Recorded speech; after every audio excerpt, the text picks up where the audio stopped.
یا آنے والے وقت کے مسائل حل نہیں ہو سکیں گے، اور کوئی بھی جو مینیفیسٹو دیا جائے گا وہ پورا نہیں ہوگا۔ اس کا مطلب یہ ہے کہ اس کے بعد جو الیکشن ہوگا اس میں اس جماعت کا خاتمہ ہو جائے گا جو حکومت بنائے گی، وہ کہیں دور دور تک نظر نہیں آئے گی۔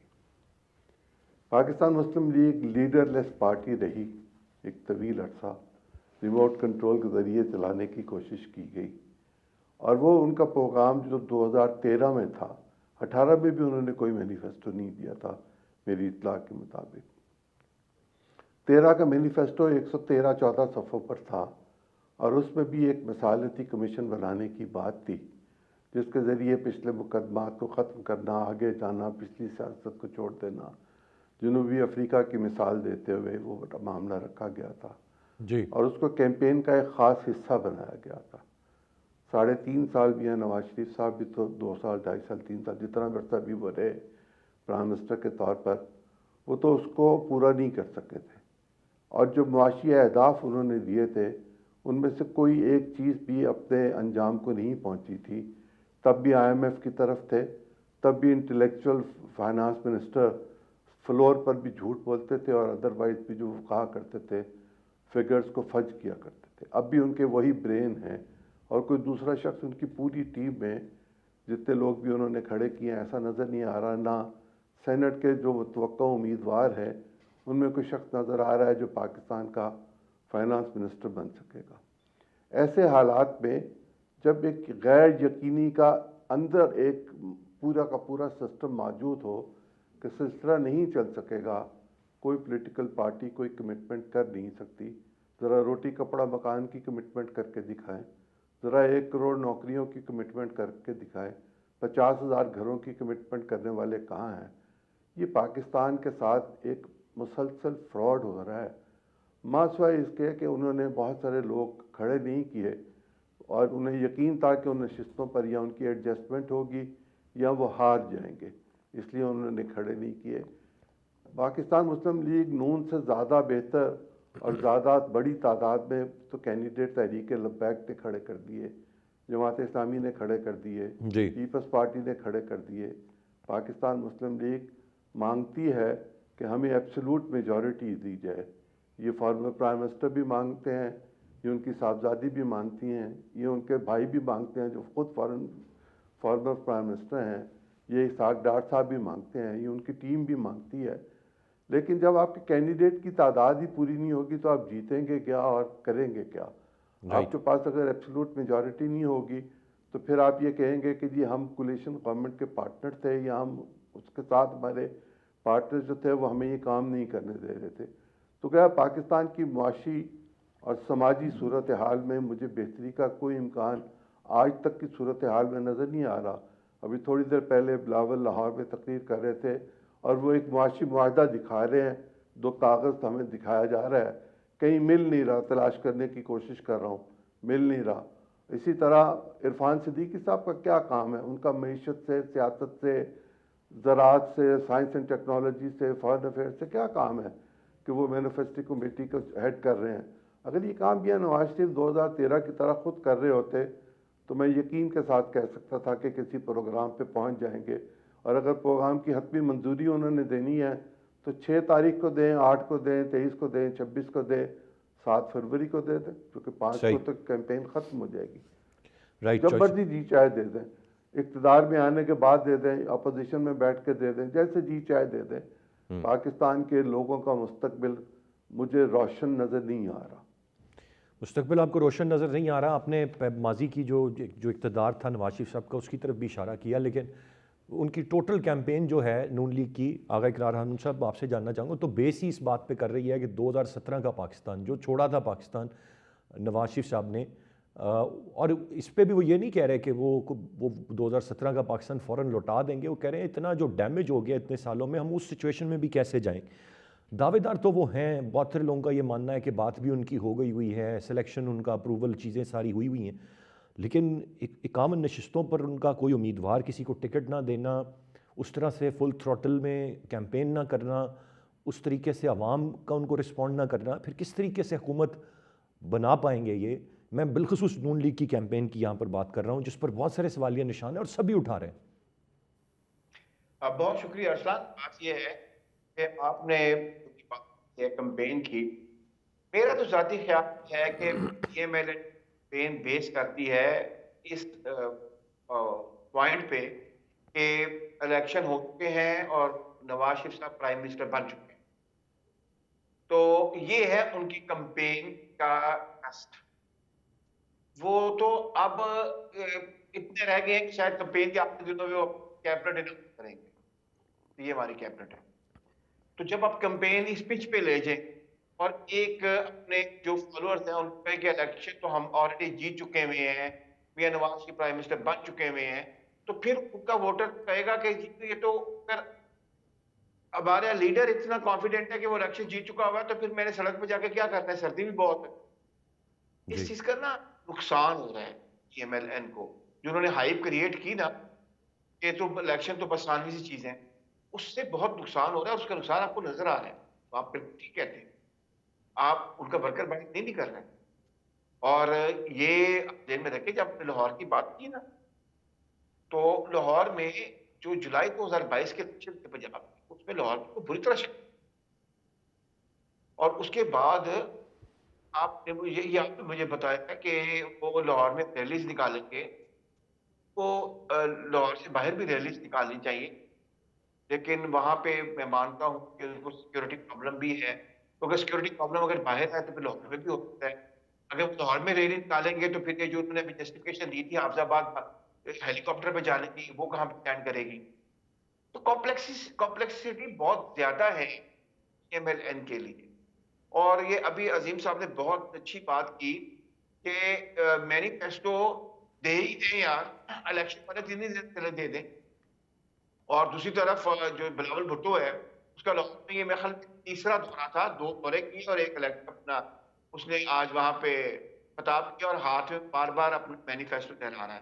جماعت اسلامی نے بھی مینیفیسٹو دے دیا ہے. P M L N manifesto کیوں نہیں دے سکی؟ کیونکہ اس کو پتہ ہے مینیفیسٹو دینے کا فائدہ کوئی نہیں ہے. جیت تو ہم چکے ہوئے ہیں, پرائم منسٹر تو بن چکے ہوئے ہیں, اب تو فیصلہ کرنا ہے کہ منسٹریز کس کو دینی ہے.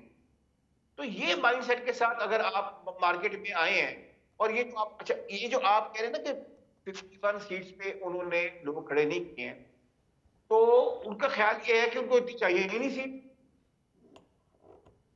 ان کا یہ ہے کہ ایک 60 وہ لے جائیں گے اور باقی ان کو ملٹری پیرنٹس دیں گے. تو وہ بڑے کانفیڈنٹ ہیں, ہر چیز کے بارے میں کانفیڈنٹ ہے. وہ یہ جو ہے نا اتمام حجت ان کے لیے ہے اپنا یہ جو 8 فروری کا الیکشن ہے. لیکن ارسلان ایکچولی ایسا ہے نہیں. یہ ہوا جب آپ بناتے ہیں نا اس کا نقصان ہو جاتا ہے, کیونکہ نہ کو مجھے یقین ہے کہ الیکشن فری اینڈ فیئر ہوں گے. مجھے یقین ہے کہ جس کو جتنے ووٹ ملیں گے اتنے ہی نکلیں گے. میں یقین سے یہ بات کہہ سکتا ہوں, میں ٹرسٹ کرتا ہوں. اور جو کچھ ان کے جو بیک گراؤنڈ ہے چیف الیکشن کمیشنر صاحب کی, اور خاص کر کے ڈسکا والا الیکشن اپنے میں رکھتے ہیں, از ویری اپرائٹ مین. تو اگر یہ کسی خام خیالی میں بیٹھے ہوئے ہیں کہ یہ آئی جی آئی 2 ہے, تو آئی جی آئی 2 بھی نہیں جی سکی تھی بھائی اس طرح. یہ تو ہے ہی نہیں آئی جی آئی 2, یہ تو حالات ہی نہیں ہے. وہ جو آئی جی آئی 2 بنانے والے ہیں ان کا سیاست سے کوئی تعلق نہیں ہے. اور جب ان کا تعلق تھا تب آئی جی آئی 2 جو ہے وہ آئی جی آئی 1 جو ہے وہ الیکشن نہیں ہرا سکی تھی بیلتی بھٹو کو. اور اس کے بعد ایون جب ووٹ آف نو کانفیڈنس لے کر آئے تو اس کے خلاف وہ بھی نہیں جیت سکتے تھے وہ. تو یہ صاحب کو چیزوں کو نا ذرا اعتبار سے دیکھنا چاہیے. کانفیڈنٹ ہونا بہت اچھی بات ہے, اوور کانفیڈنٹ ہونا تب تک یہ حالات پیدا کرتا تھا کہ وقت باہر ہی نہیں نکلتا.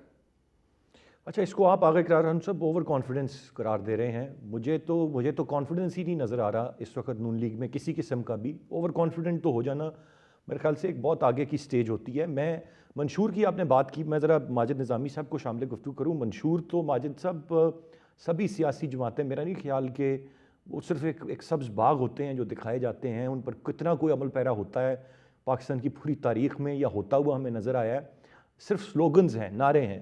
اتنی کیا پیچیدگی, اتنی کیا مشکل کہ ایک جماعت جو 3 مرتبہ وفاق میں اقتدار میں رہی ہو وہ اپنے منشور کے لیے تجاویز مانگے اور پھر اس کے بعد اس کو حتمی شکل ہی نہ دے سکے. بلاول صاحب نے بھی جو منشور دیا وہ ڈویبل، تنخواہیں ڈبل کر دینا، 300 بجلی کے یونٹ، یہ شاید پاسبل نہیں ہے، لیکن بس ایک نعرہ، ایک سلوگن ہے، انہوں نے دے دی۔ نون لیگ ایسے کچھ باتیں بھی نہیں کر پا رہی، اس کی کیا وجہ ہے؟ آپ کیا اوور کانفیڈنٹ دیکھ رہے ہیں انہیں، یا کانفیڈنس ہے ہی نہیں ہے ان کے اندر اس وقت؟ بہت شکریہ سلمان صاحب۔ منشور کے حوالے سے میرے خیال میں کہ پاکستانی معاشرے میں اور خصوصاً وہ طبقات جنہوں نے سیاسی رہنماؤں کی اور سیاسی جماعتوں کی جواب دی، ان میں منشور کے حوالے سے حساسیت کافی کم ہے۔ منشور پر جواب دہی، تنقید یا اصلاحات اسی صورت میں ہو سکتی ہیں جب 2018 کے مختلف سیاسی جماعتوں کے منشور سامنے رکھے جائیں اور ان سیاسی جماعتوں سے یہ سوال کیا جائے کہ آپ نے ان تمام منشور جتنے موجود ہیں ان کے جو وعدے کیے تھے ان کا کیا بنا؟ تو پاکستانی سیاست میں ایسا کوئی رجحان دیکھنے میں نظر نہیں آتا، کیونکہ ایک ایسی دستاویز کے حوالے سے آپ کی جواب دہی نہیں ہے، اس کو سیاسی جماعتیں سنجیدہ نہیں لے رہی۔ اور دوسری جانب یہ بات درست ہے کہ خوشنما الفاظ مشتمل یہ دستاویز بنتی جا رہی ہے۔ اس وقت پاکستان میں ایسی صورتحال ہے کہ کوئی سیاسی رہنما عملی طور پر پاکستان کی مشکلات کا تذکرہ کرنے کو نہیں ہے۔ ڈے ٹو ڈے افیئرز کی بنیاد پر معاملات کو نمٹایا جا رہا ہے، اور جو بھی حکومت آتی ہے اس کے لیے سب سے بڑا چیلنج یہی ہوگا کہ وہ ان معاشی حالات کو کس طریقے سے درست کر سکے۔ درست کرنا تو میرا خیال ہے دور کی بات ہے، معاشی حالات میں موجود تبدیلی کو روکنا بھی میرا خیال ہے ایک بہت بڑی نعمت ہوگا۔ اس تمام معاشی صورتحال کو سامنے رکھتے ہوئے جب سیاسی جماعتوں کے پاس یہ موقع آتا ہے کہ وہ اپنا موقف بیان کریں تو وہ سچ نہیں بتاتے، نہ تو وہ سچ بتاتے ہیں، سچ بتانے سے گریز کرتے ہیں، بلکہ مجھے کہنے کی اجازت دیں تو جھوٹ بھی بولتے ہیں جی، ایسی چیزوں کا اعلان کرتے ہیں کہ جو عملی طور پر ممکن نظر نہیں آتی۔ تو ایسی صورتحال میں منشور سے سیاسی جماعتوں کے رہنماؤں کی تقاریر اور باتوں سے بہرحال پھر عوام کا اعتماد کم ہو جاتا ہے، اور جب اعتماد کم ہو جاتا ہے تو ہم نے یہ دیکھا ہے کہ اس الیکشن کے اندر جو روایتی گہما گہمی ہم ہر سال ہر الیکشن ڈسکس کرتے ہیں وہ نظر نہیں آ رہی۔ تو جب ان چیزوں کو لنک کر کے دیکھا جاتا ہے تو پھر اس سیاسی منظرنامے کی تصویر کو سمجھنے میں زیادہ آسانی ہوتی ہے۔ بالکل صحیح ماجد نظامی صاحب۔ میں ذرا تھوڑا سا آگے بڑھتے ہوئے عظیم چوئی صاحب آؤں گا، میں ذرا بلاول صاحب کا جو ایک پورا کا پورا کیمپین اور ایک سلسلہ رہا ہے، ان کے ناقدین بھی اپریشیٹ کر رہے ہیں۔ ایک تو جس طریقے سے وہ نہ صرف سندھ تک محدود رہے بلکہ وہاں سے باہر بھی نکلے، نوئنگلی شاید پنجاب میں وہ بہت حد تک بہت کچھ لوز کر چکے ہوئے ہیں، اس کے باوجود وہاں پر بھی ایک اپنے تئیں ایک کوشش، اور پھر وہ مسلسل ٹارگٹ کرتے ہیں نواز شریف صاحب کو، اور کرتے چلے آ رہے ہیں اپنی پوری کیمپین میں۔ مناظرے کا چیلنج دے دیا انہوں نے کہ نواز شریف صاحب ملکی مسائل پہ میرے سے مناظرہ کر لیں۔ جو ابھی صرف ایک کابینہ کا حصہ رہے ہوئے نوجوان بلاول صاحب ہیں، وہ 3 دفعہ کے وزیر اعظم ملکی مسائل پہ ان کو مناظرے کا چیلنج دے رہے ہیں۔ کیسے دیکھتے ہیں آپ پیپلز پارٹی کی جو اوور آل کیمپین رہی ہے؟ منشور بھی انہوں نے بہت پہلے سے کمپیریٹیولی اپنا دے دیا، وہ ڈویبل ہے یا نہیں ہے یہ ڈیبیٹیبل بات ہے، لیکن انہوں نے اس کا اعلان بھی کر دیا۔ کیسے دیکھ رہے ہیں ان کی پرفارمنس کو، ان کی کیمپین کو، اور کیا کچھ سرپرائز ہمیں 8 فروری کے دن وہ دینے میں کامیاب ہوں گے، یا شاید جو اندازے ہیں انہی کے مطابق ہی معاملات رہیں؟ دیکھیں، پاکستان پیپلز پارٹی 2028 کے انتخاب پر نظر رکھے ہوئے ہے۔ ان کی تمام اسٹریٹجی 2028 کے انتخابات کے لیے ہے، اور اس منزل تک پہنچنے کے لیے راہ میں جو کچھ ان سے ہو سکے گا وہ کریں گے۔ 2024 کا انتخاب اسی سلسلے میں ایک کڑی ہے کہ وہ پنجاب میں بنی ہوئی، لاہور میں بنی ہوئی، ڈاکٹر مبشر کے گھر میں بنی ہوئی پاکستان پیپلز پارٹی کی ریوائیول چاہتے ہیں۔ کہیں آپ کو آصف زرداری صاحب کیمپین میں نظر آ رہے ہیں، کہیں ان کی تصویر نظر آ رہی ہے، کہیں ان کی تقریریں نظر آ رہی ہیں؟ پیپلز پارٹی کی جس شاخ نے ٹکٹ تقسیم کیے اس میں تو آصف زرداری صاحب آگے تھے، بلاول صاحب تو ٹکٹ ہولڈر ہیں۔ لیکن میں آپ کو ایک گزارش کروں، ایک انڈیا میں عام عوام پارٹی ہے یا عام آدمی پارٹی ہے، اس طرح کا کوئی نام ہے، دلی تک محدود ہے. انہوں نے کئی سال پہلے اپنے لوگوں کو 200 شاید یونٹ تک بجلی مفت دینے کا اعلان کیا تھا، اور وہ دے بھی رہے ہیں، اور وہ اس کی وجوہات بھی بیان کرتے ہیں اور وجہ بھی بتاتے ہیں کہ ہم نے یہ پیسے کہاں سے انتظام کیے اور ہم پر اس کا کوئی بوجھ نہیں پڑتا. اتنی بجلی تو ویسے چوری بھی ہو جاتی ہے. یہ ہے جماعت اسلامی کا منشور چھپا چھپایا اس الیکشنز کا. اس میں بھی لکھا ہوا ہے انہوں نے کہ غریب خاندان کو 300 یونٹ تک بجلی مفت کر دی جائے گی. یہ ہے میاں نواز شریف صاحب کا وہ منشور جو 2013 میں تھا. اس میں وہ شروع کرتے ہیں توانائی سے. توانائی کے جو یونٹس لگے اس زمانے میں یقیناً بہت اچھے لگے، بہت بجلی آئی، لیکن کیا لوڈ شیڈنگ ہو رہی ہے ملک میں؟ کیا ان کے جو پرائس ہے وہ کتنی ہو گئی ہے؟ کیا ہم سستی بجلی تب نہیں لے سکتے تھے؟ ہم تو سی پیک کے ذریعے بجلی گھر لگا رہے تھے، صرف اس لیے کہ ہم اپنے افتتاح کا معاملہ کر سکیں اور ہم یہ بات بتا سکیں کہ ہم بجلی پیدا کر رہے ہیں. وہ بہاولپور میں لگا ہوا سولر پلانٹ وہ کتنے کا یونٹ دے رہا ہے اور اس میں سے کتنی بجلی پیدا ہو رہی ہے؟ شاید 10 میگا واٹ، 100 میگا واٹ کا لگا تھا، ایسا ہی ہے کچھ. جی. ان حالات میں بلاول بھٹو بھی حکومت کا حصہ رہے ہیں، اور وہ جو کچھ شہباز شریف صاحب نے کیا اس کے وہ ذمہ دار ہیں، چونکہ کیبنٹ میں پیپلز پارٹی کی پوری نمائندگی موجود تھی اور فیصلے سے پہلے بھی آپس میں مشورہ ہوتا تھا. اس میں جے یو آئی بھی شامل ہے، اس میں دیگر جماعتیں بھی شامل ہیں. تو اجتماعی فیصلہ کرنے کی بنیاد پر کابینہ میں اس بات کی ذمہ داری سے وہ بری ذمہ نہیں ہو سکتے کہ جو کچھ ہوا اس میں وہ شامل نہیں تھے یا ان فیصلے میں وہ شامل نہیں تھے. انڈسٹری کی منسٹری تو انہی کے پاس تھی نا، فارن منسٹری تو انہی کے پاس تھی. لوگوں سے جب قرضہ مانگنے کے لیے جانا ہوتا ہے تو فارن منسٹر بھی اس میں شریک ہوتا ہے کسی نہ کسی طریقے سے، یا کم از کم فارن آفس ضرور شریک ہوتا ہے. ان حوالوں کو سامنے رکھتے ہوئے انہوں نے اپنی کیمپین چونکہ 2028 کی رکھنی ہے اور ٹارگیٹ وہ ہے، اس کے لیے ان کو ایک ٹارگیٹ چاہیے کہ جس کو وہ تنقید بنا سکیں اور وہ 2028 میں اس طرح نظر نہ آئے جس طرح آج ویزیبل ہے، اور وہ ہے میاں نواز شریف اور ان کی پارٹی. وہ لاہور میں آج جو کوشش کر رہے تھے یا کر لی ہے انہوں نے، اس میں کاف کے لوگ بھی تھے، فارمر گورنر تھے، اس میں طاہر القادری صاحب کی پارٹی کے لوگ بھی تھے، 1 تھے یا 10 تھے مجھے نہیں پتا. جی. اس میں اعتزاز احسن صاحب نے تقریر بھی کی ہے، اور وہاں جس طرح لوگ اکٹھے کیے گئے ہیں، تمام پولیٹیکل پارٹیز کے جلسوں کو آپ ذرا دھیان سے دیکھ لیں. 15 سے 18 ہزار سے زیادہ کا کسی کا مجمع اب تک ہو نہیں سکا ہوا. وہ اس کو بڑا مجمع کہہ لیں، بہت بڑا مجمع کہہ لیں، لاکھوں کا کہہ لیں، فقید المثال کہہ لیں. ہم بھی زندگی اسی کام میں گزار چکے ہیں. جی. رپورٹنگ بھی کی ہے اور باقی کام بھی کیے ہیں. کوئی پولیٹیکل پارٹی اس وقت اس پوزیشن میں نہیں ہے کہ وہ 100 سیٹیں بھی کسی پورے پاکستان میں اکیلی جیت سکے. پی ایم ایل این نے 2013 میں 129 سیٹیں حاصل کی تھی پورے پاکستان میں، اور اس کے بعد حکومت بنائی تھی، اور حکومت 172 پہ بنتی ہے. تو جب بنی ہی مخلوط حکومت ہے تو پھر ہمیں سیدھا راستہ دکھائیں کہ مخلوط حکومت بننی ہے اور تمام پولیٹیکل پارٹیز نے جو فیصلے کرنے ہیں وہی ہونے ہیں. پھر ہمارے ساتھ جھوٹ بول کے ہمیں دغا دینے کی کوشش نہ کریں. گفتگو کا سلسلہ جاری ہے، ایک بریک کی جانب بڑھیں گے، بریک سے واپس آ کر مزید بات کرتے ہیں، ساتھ رہیے. Welcome back. مطلب چوہے صاحب، آپ سمجھتے ہیں کہ 100 سیٹیں بھی کوئی جماعت نہیں جیت پائے گی؟ مطلب نون لیگ جو کہ دعوے دار ہے وہ 100 سیٹیں بھی نہیں نکال پائے گی آپ کے خیال سے؟ میرے خیال میں 80-90 کے قریب ہوں گے، 80 کے قریب.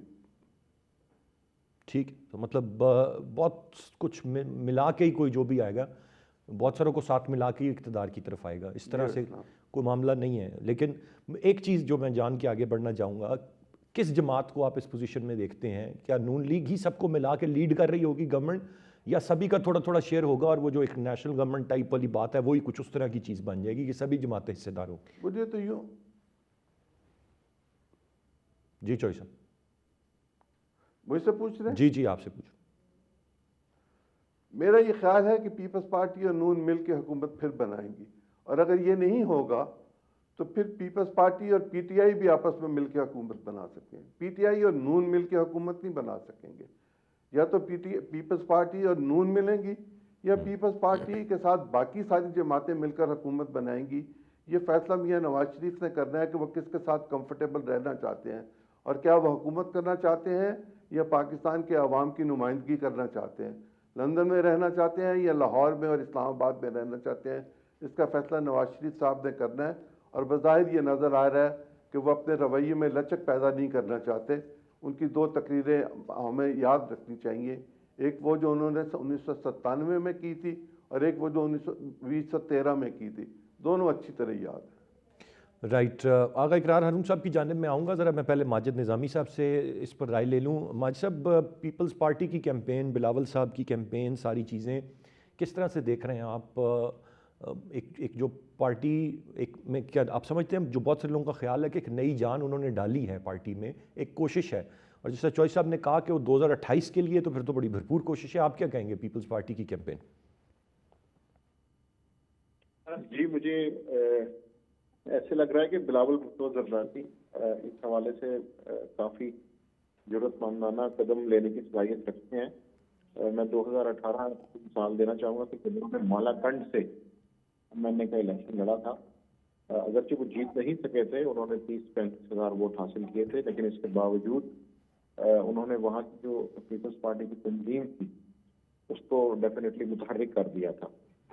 تو اس لیے وہ پنجاب میں بھی اس لیے آئے ہیں کہ وہ پنجاب کے اندر پیپلز پارٹی کی تنظیم جو تھوڑی سی مایوس ہو چکی تھی، غیر فعال ہو چکی تھی، مسلم لیگ نون کے ساتھ ایڈجسٹمنٹ اور مفاہمت کی وجہ سے وہ پی ٹی آئی کی طرف توجہ ہو چکے تھے، تو ان کو وہ تھوڑا سا متحرک کریں گے. شاید جیتنا ان کا مطمع نظر نہ ہو، لیکن وہ اس کی کوشش کریں گے کہ پنجاب کے اندر پارٹی کا ووٹ بینک واپس آ سکے. اور 10 سال کی جو میرا خیال ہے غفلت ہے پیپلز پارٹی کی، وہ 1 ماہ میں تو دور نہیں ہوگی، لیکن ڈیفینیٹلی جو ان کے کارکن ہیں وہ متحرک ہو جائیں گے اور ڈیفینیٹلی پیپلز پارٹی کو ایک نیا جوش و ولولہ ضرور ملے گا پنجاب کی حد تک. ایک نیا جوش اور ولولہ پنجاب کی حد تک ملے گا، لیکن آپ کوئی سرپرائز دیتے ہوئے ان کو دیکھ رہے ہیں، یا جو جس طرح ایکسپیکٹڈ ہیں نمبرز اور جہاں جہاں سے ہیں وہیں سے ہی وہ کچھ اچیو کر پائیں گے؟ کوئی بڑا سرپرائز یا اپسیٹ شاید وہ نہ کر پائیں، کیا کہیں گے اس پر؟ جی، میرا خیال ہے کہ وہ ان کے ساؤتھ پنجاب کے اندر جو اسٹرانگ پاکٹس ہیں وہاں سے وہ کر سکتے ہیں. وہاں پہ تیاری اچھی ہے، کینڈیڈیٹس اچھے ہیں وہاں پر. سینٹرل پنجاب میں کچھ اس طرح سے مجھے فی الحال نظر نہیں آ رہا کہ یہاں سے وہ کوئی ایسے ریزلٹس دے سکیں جو سرپرائزنگ ہو. لیکن یہ بات درست ہے کہ انہیں ووٹ ڈیفینیٹلی زیادہ ملیں گے، کیونکہ پنجاب میں پیپلز پارٹی 4تھے نمبر پر چلی گئی تھی اور ان کے اور جماعت اسلامی کے ووٹ برابر ہونا شروع ہو گئے تھے. تو اس صورتحال سے کم از کم پیپلز پارٹی کو تھوڑی سی بہتری ہو. کے پی میں کس طرح دیکھ رہے ہیں؟ انہوں نے اچھی خاصی کیمپین کے پی میں کی، بڑے جلسے کیے وہاں جا کر، اور وہاں سے کچھ اچیو کر پائیں گے یا وہاں پہ بھی کچھ زیادہ نہیں دیکھ رہے؟ جی، کہ خیبر پختونخوا کا ایشو یہ ہے کہ وہاں کی جو الیکشن ریزلٹس ہوتے ہیں اس میں 3 وے 4 وے فائٹ ہوتی ہے. پنجاب کے جو انتخابی ٹرینڈ ہے اس میں ونر اور رنر اپ جو ہیں وہ لوگ زیادہ ووٹ لیتے ہیں، نمبر 3 پہ رہنے والے کو اتنے زیادہ ووٹ نہیں ملتے. خیبر پختونخوا میں ہمارے پاس ایسی کئی مثالیں ہیں کہ لوگ ہار جاتے ہیں لیکن ان کے ووٹ 50,000 60,000 ہوتے ہیں. تو اس لیے مجھے لگتا ہے کہ پیپلز پارٹی خیبر پختونخوا میں پہلے سے زیادہ اور پہلے سے بہتر پرفارم کرے گی. لیکن یہ سمجھنا کہ کوئی میجورٹی لیں گے یا کوئی بہت بڑی کامیابی حاصل کریں گے، فی الحال ابھی تک کی جو انتخابی مہم ہے یا انتخابی ماحول ہے اس میں مجھے یہ چیز سازگار نہیں لگتی. رائٹ. آغا اقرار ہم صاحب، آپ کیسے دیکھتے ہیں؟ تو یہ جو بلاول صاحب نے منازع کا چیلنج دیا نواز شریف صاحب کو، یا میں نے جو آغاز میں بات کی کہ بلاول صاحب مسلسل ہٹ کر رہے ہیں نواز شریف صاحب کو، لیکن نواز شریف صاحب کی جانب سے یا کوئی اعلیٰ جو قیادت ہے وہ بہت زیادہ رسپونڈ نہیں کر رہی ہے بلاول صاحب کو. وہ do you think it's wise of them کہ وہ اسٹک کر رہے ہیں کہ عوام کے مسائل، مہنگائی، ہم اسی کو ایڈریس کریں، اس سب میں نہ پڑیں؟ اور بلاول صاحب کیا اچیو کر لیں گے بار بار ٹارگٹ کر کے، ہٹ کر کے، اگر کوئی صورتحال کل پھر انہوں نے اکٹھے حکومت میں بیٹھ جانا یا بنانی ہے؟ دیکھیے، وائز ڈیسیژن ہے کہ بلاول کا باپ جو ہے میکسیمم مریم نواز صاحب کے ہاتھ تک ہی دینا چاہیے، میاں صاحب کو جواب دے رہنی چاہیے. جہاں تک کیا اچیو کر لیں گے، میں اس پہ یقین رکھتا ہوں، جیسے کہ عزیز صاحب نے بھی بات کی ہے پاکستان پیپلز پارٹی کا جو ٹارگٹ ہے 2028 کے الیکشن ہی ہے. ٹھیک ہے, اگر آپ پارٹی پوزیشن اگر آپ چیک کریں نا 2018 کے الیکشن, تو آپ یہ ذہن میں رکھیے کہ پاکستان پیپلز پارٹی نے پنجاب سے 6 سیٹیں نکالی تھی, جبکہ پی ایم ایل این نے سندھ میں کوئی سیٹ نہیں نکالی. اور آر ٹی ایس بیٹھنے کے باوجود بھی اور تمام پری الیکشن ریگنگ ہونے کے باوجود بھی اور انجینئرنگ ہونے کے باوجود بھی پی ایم ایل این نے پنجاب میں سیٹس نکالی تھی اور پی ٹی اے کی صرف 66 سیٹیں تھی, 2 سیٹ کا فرق تھا پنجاب میں. سب کچھ کرنے کے بعد مکمل 11 سال کی مینوورنگ, 11 سال کا وہ سارا کمپین جس میں ٹارگٹ صرف اور صرف Pakistan Peoples Party, J U I اور پی ایم ایل این تھی. اس کا رزلٹ کیا نکلا تھا کہ آر ٹی ایس بٹھانے کے باوجود بھی صرف 66 سیٹیں آئی تھی پی ٹی آئی کے پاس, اور 64 پی ایم ایل این کھڑی تھی, اور 6 سیٹیں پیپلز پارٹی نکال گئی. تو اب اس میں آپ یہ دیکھیے گا کہ نہ تو آر ٹی ایس بیٹھتے ہیں, نہ پیچھے 11 سال کی کمپین ہے پولیٹیشن کے خلاف. کہ اس لیے جو ریزلٹس ہے نا وہ پی ایم ایل این میں نظر آ رہی ہے, رکنا نہیں چاہیے. اور 51 سیٹس پہ جو انہوں نے لوگ کٹنے کیے, بریک ڈاؤن بیک اپ نہیں ہے کہ نیشنل ساری کی ساری 51 اسمبلی کی ہیں, یہ بتائیے گا مجھے. جی آغا اقرار کہ ٹوٹل اگر تو 51 نیشنل اسمبلی کی سیٹس ہیں, پھر تو میں آپ کی بات مانتا ہوں کہ ان کو پرابلم کینڈیڈیٹ کھڑے کرنے میں ہے, لیکن آپ 51 نکال بھی دیں, وہ سیکیور کر کے ان حالات میں بھی اگر وہ 60 بلکہ 70 کے قریب لے کے جا سکتے تھے, تو میں آپ کو کہہ رہا ہوں کوئی اس دفعہ 120 وہ لے جائیں گے. 120 ایک دفعہ ان کے پاس آ گئی تو 172 بنانا مشکل نہیں ہوگا. اچھا, یہ قومی اسمبلی کی ہیں جی کامن نشستیں, آپ کہہ رہے ہیں کہ 120 پھر بھی لے جائے گی نون لیگ آرام سے؟ ہاں جی, میرا خیال میں لے جائے گی. یہ کون سے اسٹرانگ پاکٹس آپ کو نظر آ رہے ہیں جہاں کی یہ نشستیں ہوں گی؟ یہ سارے وہی پاکٹ ہے جو آر ٹی ایس نہ بیٹھتا تب بھی وہ لے گئے. پنجاب دیکھیں, بات یہ ہے کہ آپ اندازہ لگائیں, ان کو لاہور میں اپنا ان سے سیٹیں لے لی گئی تھی. گجرانوالہ میں لوگوں نے منہ کے اندر ہاتھ ڈال کے سیٹیں نکالی تھی. فیصلہ آباد سے سیٹیں ساری لے لی گئی. راول پنڈی کو کمپلیٹلی مائنس کر دیا گیا تھا پی ایم ایل اے کو. پاکٹس کی بات کر رہے ہیں, یہ تو وہ پاکٹس تھی. ہزارہ میں ان کو ان کے ساتھ جو ہوا سر, آر ٹی ایس بیٹھنے کے باوجود میں آپ کو فگر بتا رہا ہوں, they got 64 سیٹ, اور پی ٹی آئی جس کے لیے آر ٹی ایس بٹھایا گیا تھا صرف 66 سیٹ. سر ہمیں حقیقت میں رہنا چاہیے نا. بہت کچھ بدل نہیں گیا کیا آغا صاحب 2018 سے لے کے؟ یہی 2011 کے بعد یہی بات کی گئی, بہت کچھ بدل گیا, بہت کچھ بدل گیا, یہ کرپٹ ہے, یہ کرپٹ ہے, یہ کرپٹ ہے, یہ چور ہے, یہ ڈکیٹ ہے. یہ سارا 11 سال کا تماشے کے باوجود بھی پیپلز پارٹی لے گئی 36 سیٹیں, 43 سیٹس, اور پی ایم ایل لے گئے 67 سیٹ. بھائی اب تو کوئی ایسی کمپین نہیں ہے مارکیٹ میں, اور 11 سال وہ گزر چکے. بنانے والوں نے دیکھ لیا کہ کیا مانسٹر بنایا تھا, اب تو وہ کٹ بھی نہیں رہا ان سے. وہ کٹ کیوں نہیں رہا؟ اس لیے نہیں کٹ رہا کہ جب آپ ایک دفعہ مانسٹر بنا لیتے ہیں تو سب سے پہلے وہ کریٹر کو کھاتا ہے. یہ میتھالوجی ہے گریک کی. گریک میتھالوجی میں جب بھی کوئی مانسٹر بنایا جاتا ہے نا ان نیچرلی, تو سب سے پہلے کریٹر کو کھاتا ہے, اور اس کی طاقت وہ لے. تو ابھی کھا لیا کریٹر کو یا ابھی کھانا باقی؟